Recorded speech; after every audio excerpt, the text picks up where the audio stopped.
Hi, my name is Sam and welcome to my YouTube channel. Today's story time revolves around my experience in Barcelona on New Year's Eve. Because if everything goes to plan, this video will come out on the 7th of August, meaning that 2 days from now, which will be the 9th, I will be going to Barcelona to start my second gay cruise. I can't wait, and I'll tell you all about it when I'm back.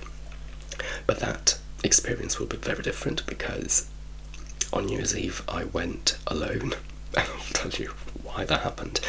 And I will give you a gay guide to Barcelona, whereas this time I'm taking my mum and my brother for a couple of days before I get on the ship, so it will be a completely different experience. Starting from the beginning, even the beginning of this holiday was a bit bizarre. So I'm originally from Italy, and every Christmas I go back home. My mum is a teacher, and in Italy the Christmas holidays for teachers are 2 weeks, from the 24th of December, that's the last day of the 23rd is the last day of school, so on the 24th my mum is off, and then she starts again after the 6th of January, because the 6th of January is a big bank holiday. So in Italy, Christmas ends on the 6th of January, so all the decorations and everything come down on the 6th of January, but until the 6th it's full blown Christmas, even though obviously the 25th is when Jesus was born.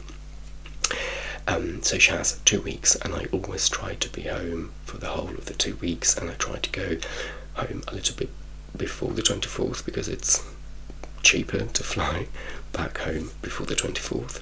I love being home, I love spending time with my mum, but obviously if I go back home all the time, I don't really have time to travel anywhere else. And for me, New Year's Eve has always been a very big struggle because I like going out. Now, I understand that because I'm back home, I come from the middle of nowhere, I don't actually expect to go clubbing on New Year's Eve, also because I wouldn't like it. But on New Year's Eve, especially where I'm from, I live in an area that is close to a lot of places that do a lot of fireworks for New Year's Eve, and I love fireworks, and I don't want to be cooped up in a house on New Year's Eve because there are so many things to be done, so many activities, so many firework displays mainly, and I think it's a shame not to make the most of these free events. I live bang in the middle between two cities, and one of them has a castle, and they do fireworks over the castle. Obviously it's more or less the same event every year, so we've all seen it at least once, and it's always the same, but it's a good fallback plan, so if we can't find anything else, it's always good to at least go there. My problem is that my friends from back home, they don't want to do anything, they just want to meet at someone's house and cook together and spend the night together playing board games and stuff like that. Now, there is nothing wrong with that, it's always a very good evening, but for me, as someone who likes being out and about, that is something that you can do in February, not on New Year's Eve, because there are better things to do. So New Year's Eve has always been a very big struggle for me because I don't want to be indoors, and I don't want to cook. Well, I hate cooking anyway, and I just want to see fireworks or do something more than just eating at home. So I've tried everything. I've actually spent a couple of New Year's Eves with my mum because she's a bit more active than some of my friends, and it's great, but obviously, as much as we get along, sometimes you want to do things without your mum. So last year I went crazy, and for the first time I decided to spend New Year's Eve somewhere. Actually, no, 2 years ago I went to Rome to see a friend, and I stayed at hers. But then this year I decided to go a bit crazy and to go abroad. So I decided to go to Barcelona. I don't even know why, but I was looking up places that did New Year's Eve events, cheap ones, and Barcelona came up. I'd only been to Barcelona once when I was a dancer. We went for dance competitions, so I saw absolutely nothing. So it's basically as if I'd never been before. It was cheap, it was close to Bologna, where I come from in Italy. So the plan was to fly back home for Christmas, and then on the 29th I flew to Barcelona, spent New Year's Eve there, and then on the 2nd I flew back to London. And I have to say, I'm glad I did it, but because I do like spending time with my mum, and because I know that she's off until the 6th, it really, it was sad that I didn't get to spend the whole of the holidays with her. I felt really, really bad. She didn't make me feel bad about it, but I'd originally even considered going from Italy to Barcelona, then from Barcelona back to Italy, and then to spend that remaining 4 days with her, and then going back to London. But financially it would have been suicide, so I had to come back to London straight away. And as much as I loved being in Barcelona, it was a bit bittersweet. Yes, that's how I would describe it. And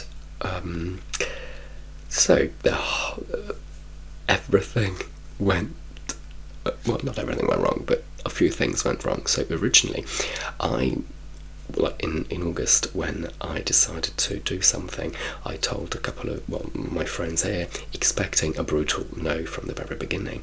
But then one friend said yes, and I was shocked because I was not expecting that at all. So we went. It was me and my friend Rodrigo. So he's from Brazil, and he was going to spend Christmas here in London. So he was going to join me in Barcelona, because I was coming from Bologna. Now, and we were supposed to be in a hostel, but in a private room, just me and him, with a shared bathroom with the rest of the hostel. Now, before New Year's Eve, he got very, very, very ill. So he never made it to Barcelona. I went on my own, and we managed to cancel the booking and then book something else. So in the end, I ended up being in the same hostel, but in a private room, just myself, with a shared bathrooms. It was a bathroom. It was basically a hotel with a shared bathroom, but I never had to queue. I never had to wait. So it was perfect, and it was fairly cheap. And I have to say, I love travelling on my own. In fact, I don't think I am programmed to travel with friends. Well, with one friend, yes, with a friend that I go on my cruises with, and we travel quite a lot together because we just click in the way we travel. We're very independent. We don't spend all our time together, and we love that style. Like, I'd never travelled with my friend Rodrigo, just me and him, but we'd been on a stag party in Gran Canaria before, and I was confident that it was going to go well, so I had nothing against being with him. And I love travelling on my own, so usually I prefer it actually, because I can do whatever I want, whenever I want, if I want to. But because it was New Year's Eve and I wanted to go to see the fireworks and then to the after party, it would have been better, I have to say, to be with a friend for that evening, but I'm glad that I was on my own the rest of the time. Now, why did I pick Barcelona? Well, first of all, again, it was close, it was cheap, and what they do for New Year's Eve is they have this huge fountain. They do this fountain display, and then fireworks as well. So that's the only reason why I went. Now, because of drought, they cancelled the fountain show because, yes, it hadn't rained for months and they didn't have the water. In fact, no fountain in Barcelona had any water apart from, I think, the very, very main one in one of the parks. Everything else was dry. So I can see why they did it, and yes, it's a first world problem, but yes, I'm gutted that I didn't see it. I'm not angry, I'm just gutted because it would have been amazing. I like colours, I like all of those things, big fireworks and stuff like that, so I think I would have loved it. So I'm just gutted that I had to miss it, but they did do fireworks, and I'll tell you more about the night later on.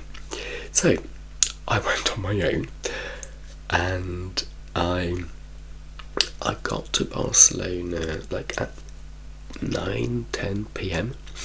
Then I got to my hotel. I was very, very central, luckily, and I texted a guy. I was tired. I was exhausted, but I texted a guy on Grindr just to tell myself that I'd done it.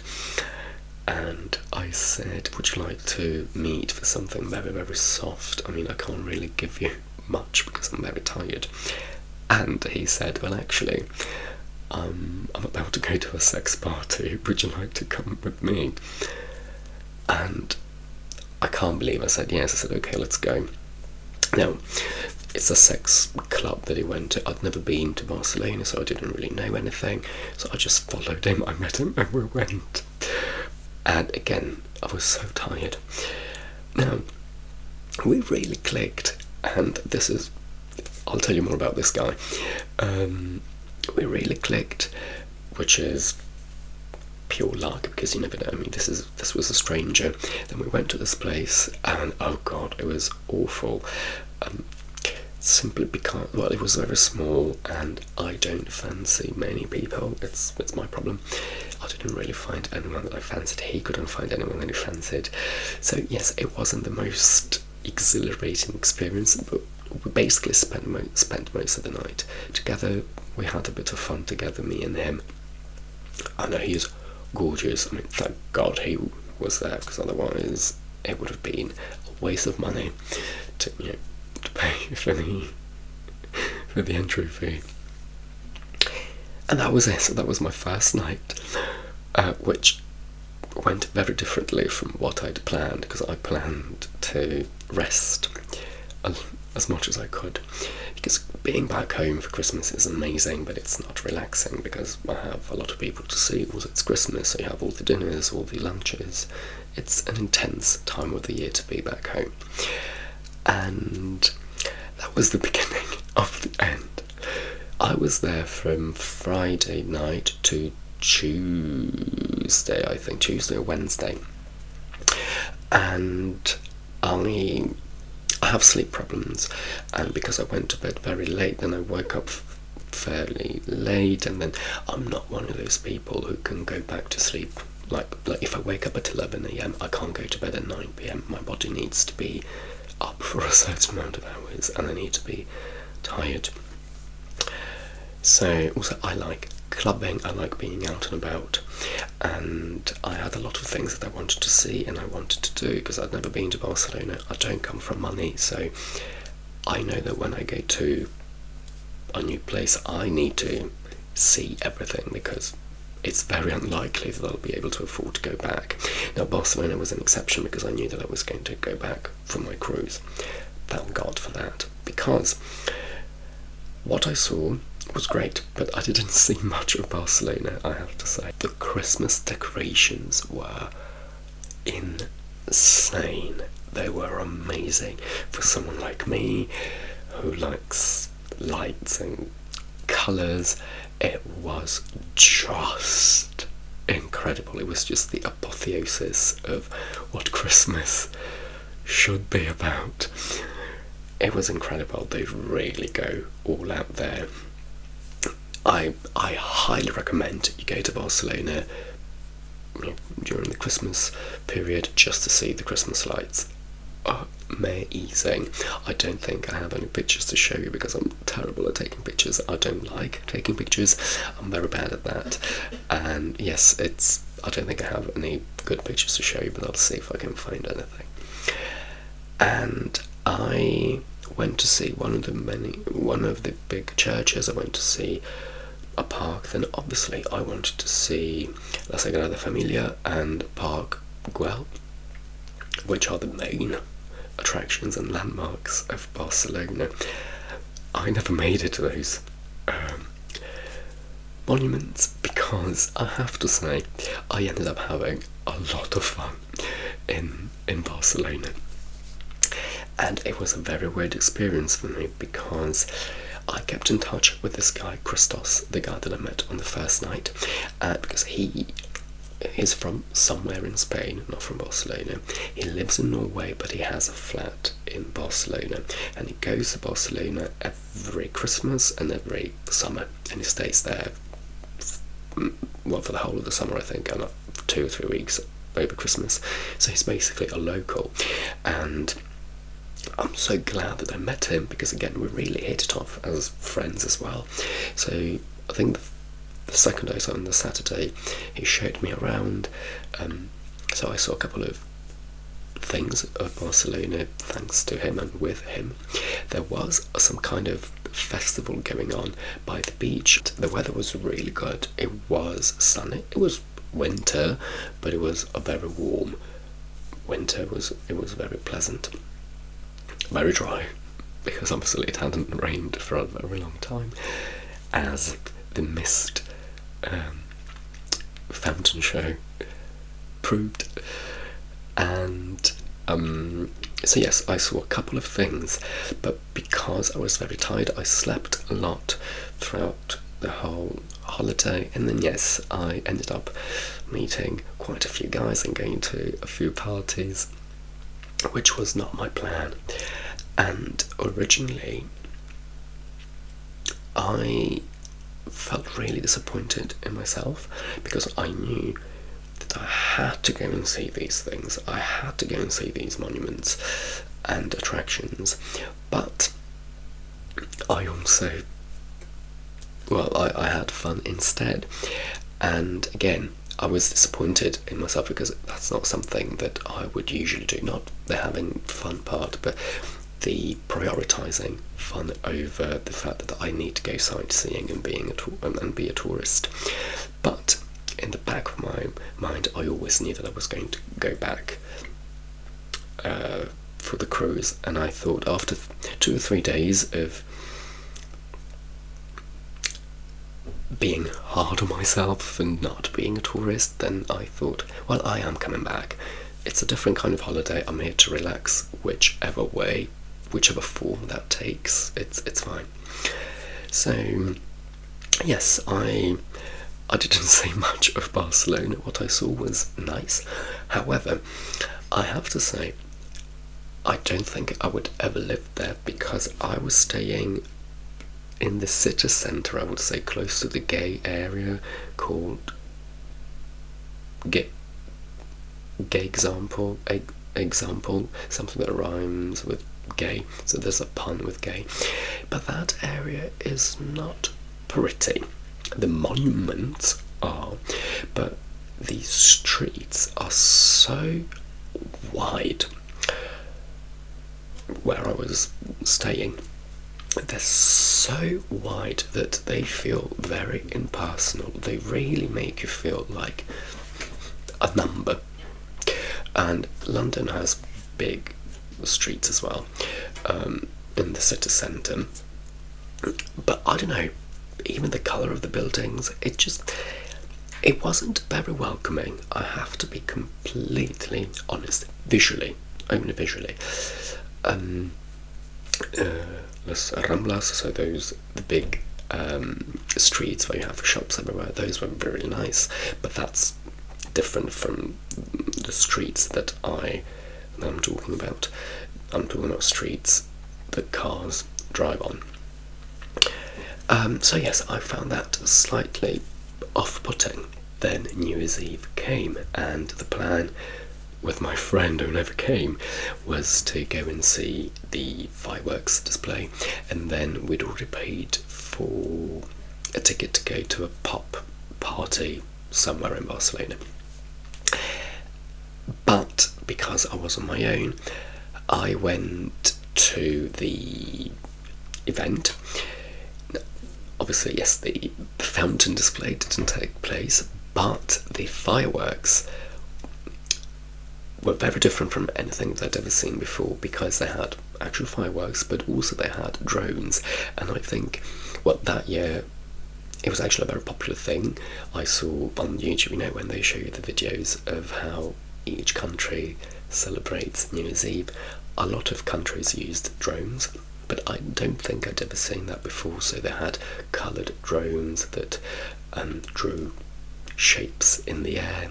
It was different, very nice. It was packed with people. It was insane, absolutely insane.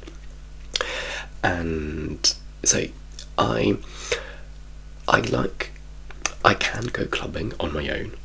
I've done it before, and actually, and I did it in Barcelona. And yes, I'll tell you about that, about my clubbing before New Year's Eve. But on New Year's Eve, I don't know, I didn't feel like going clubbing on my own. And luckily, the friend that I met in Barcelona, so he didn't come to see the fireworks display because he wanted to rest, but then he went to another sex party, and I thought, well, let me join him. At least it will be me and him. At least I will know someone. So we went. This was very different from the first one. It was a bigger place, and it was packed with people, very nice people. I'm just not meant to be in places like these because I'm too nice, and I love talking. So I was there until 8 a.m. in the morning, but I spent half of the night talking and literally like laughing. And then obviously I had a bit of fun, so those places, what I liked about that place, because I don't really go to many of those places, so I don't really have much experience, and I don't really have much to compare new places to. What I liked was the fact that, unlike the first place where it was just about brutal sex, this one was more friendly. So people were there to talk, and then if they felt a connection, if they felt a spark, then they had the opportunity to have fun. But I liked the fact that it wasn't just me who wanted to talk. People were there to talk, and at one point I was about to leave because I couldn't find anyone that I fancied, and it just wasn't working for me. But then I bumped into this one guy, and that led to me meeting other guys through him, and yes, we spent the evening talking and chatting. My friend was busy, and I knew that was going to be the case, so I didn't bother him. I left him with his new friends, and yes, it was a very nice evening, I have to say. And what I found really funny was that what happens is that you go in, then you go to a locker room where you can get changed. I think you can wear whatever you want, or nothing at all. I think you can be fully naked in the venue. So you get a key for a locker, you get changed. So, and then you go into the actual club, and then at one point, me and some of these guys that I met, they wanted to go to a house. Me and the other guy didn't really want to, but this one guy said, let's go, and we said, okay, well, let's go. But then we went to the locker room to get changed back into normal clothes to go, but this guy then never really booked. Well, he wanted to book a hotel because his house was too small, and we said, we're not paying for a hotel, we'll just go back in. But while all of this was happening, I was just talking to everyone, and because people heard my accent, because most people were Spanish, because they heard my accent, they started talking to me, and I'm a drag queen, yeah, and there's nothing wrong with that, but obviously, I mean, most people are okay with it, but it's not something that I would shout in a sex club, because, you know, it's just, I'd rather not mention it. But the problem was that this one guy started talking to me, and he told me that he used to live in London, and he is a choreographer, dancer, and he kept talking about himself, and all I was thinking was, please do not ask me what I do, because I can't lie. But obviously after a while he asked me, and I went, I'm a drag queen. And he went, oh my god, you're a drag queen. So everyone heard it. I was mortified. Everyone loved it. But again, I was like, can we... this is not the right place to tell people that I'm a drag queen. So yeah, that was funny. Then we went back in, because this going to this guy's house never really happened, and then we stayed there for another while. And so that was New Year's Eve. And then on the day after, I woke up and I was dead. I was really, really sick. And I don't know why. I don't drink, I don't do drugs, I don't smoke, I don't do anything. But I think it's because I'd been sleeping very, very little. I was just exhausted. So on the 1st of January, I could barely eat, and I wanted to go and do a bit of food shopping, but most supermarkets were closed, so I couldn't even find anything that I wanted to eat, because the problem was that I didn't feel like normal food, and all I could find was tuna cans, basically, in off licenses. So that first day, the 1st of January, was very weird, because only in the evening did I manage to eat something, and I think I managed, well, the selection of what I could eat was very limited, because again, everything was closed, but just downstairs by, next to the hostel, there was a pizzeria, which was open, so I managed to eat a pizza. I was feeling pretty rough, but then on the 2nd, I was fine. So I think I was just tired, because between the 29th and 28th, well, anyway, when I got there, and the 31st, I'd also been out a few more times, every evening, and I went to some normal dance clubs as well. I tried to go and see drag queens, but the shows there start very, very late, like Spanish time, and then it just never happened that I managed to go and see drag queens. Also, I don't particularly like drag shows, especially if they're lip syncers, unfortunately, which they mainly are in Spain.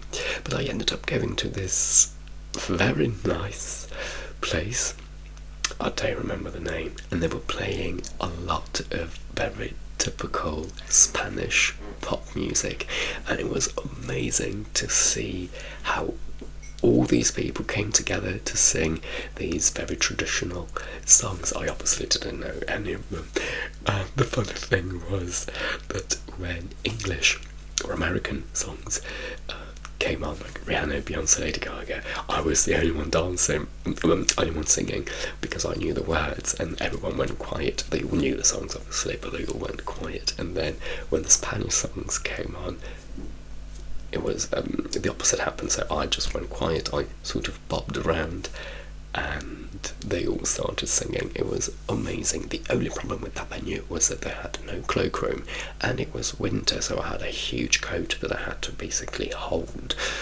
on my arm the whole night. But that was really, really nice. So yes. So after the 2nd, so on the 2nd I started feeling well again, and I think I left on the 3rd. So then I spent a bit more time with my friend Christos, the one that I met there. We went for dinner a couple more times, and it was really, really nice to meet him. I mean, he sort of saved my holiday, because again, I don't mind being on my own, but because it was New Year's Eve, it was a different vibe. I was looking forward to being with my original friend from London. In the end, I was happy that he wasn't there because I managed to have all that fun that I had, and I'm not sure I would have been able to do that with my friend around. But yes, it was a whirlwind of emotions, and I also bumped into a couple of people that are from Barcelona that I'd met in Gran Canaria. The first time I went to Gran Canaria was last November, so then I bumped into some of those guys that I met in November. I then bumped into them in December, purely by accident, which was nice because a lot of gays from Barcelona go to Gran Canaria, so that was nice as well. So I really did not see much of Barcelona. The monuments that I did see were amazing, so I do recommend you go, even during the summer maybe, because obviously you get a different vibe. So I'm very much looking forward to going this time with my mum and my brother. I've already booked La Sagrada Familia, so we're going. I've already booked the park because you have to book them. So we are going. The plan is that we're going to meet in Barcelona on the 9th, on Friday the 9th. They will be coming from Italy. I'll be flying from London. Then they're staying until Sunday. And then they leave on Sunday evening because I wanted to have an evening off on my own, because then I'll be on my own on Monday, and then on Tuesday morning I'll be getting on the ship, and my friend Christos is coming with me. So I told him about the cruise, but by the time I met him, the cruise had already sold out, because these gay cruises sell out immediately. And then we kept in touch about it, and then my friend Rodrigo, the one who didn't make it to Barcelona, was supposed to come this year, but then he pulled out because he's now back with his boyfriend and they want to do a holiday on their own. So there is a waiting list, a very long waiting list to get on the cruise, but because I knew my friend Rodrigo, then I got them in touch, and they so basically Rodrigo gave his spot to my friend Christos. So what is going to happen, I'll be in a hotel with my mum and my brother for 2 nights, and then I'll be spending Sunday evening and Monday evening at Christos's house. And then basically we're going on the cruise together. We're not in the same cabin because I'd already booked it with my original friend. But yes, so this is the plan. So when I come back from the cruise, I will tell you about La Sagrada Familia and Park Güell, because I will have seen them this time. On that note, please don't forget to like this video, subscribe to my channel, and also leave a comment to let me know if you've been to Barcelona, what your experience was, if you've seen La Sagrada Familia and Park Güell, like every tourist should do. And on that note, I will let you go, and I will see you soon.